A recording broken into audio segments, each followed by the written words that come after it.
திருப்பூர் மாவட்டம் தாராபுரம் அருகே வசித்து வரும் தம்பதியின் 17 வயது சிறுமிக்கு திடீரென்று உடல்நிலை பாதிப்பு ஏற்பட்டுள்ளது.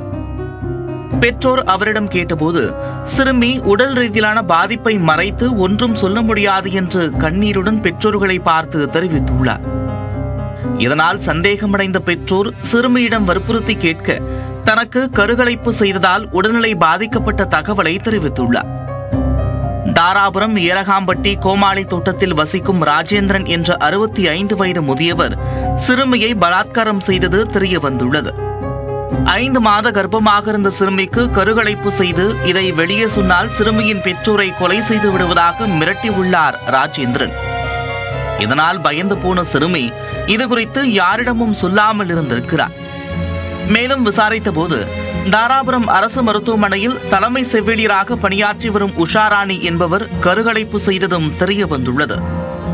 தனது தோட்டத்தில் வேலை செய்யும் பெண்ணிடம் தகாத உறவு வைத்துக் கொண்டதால் அந்த பெண் கர்ப்பமடைந்ததாகவும் அதனை கருக்கலைப்பு செய்ய வேண்டும் எனவும் உஷாராணியிடம் தெரிவித்துள்ளார் ராஜேந்திரன்.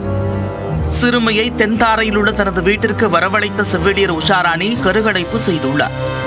இதற்காக ராஜேந்திரனிடமிருந்து 70,000 ரூபாய் பணம் வாங்கியிருக்கிறார் உஷாராணி.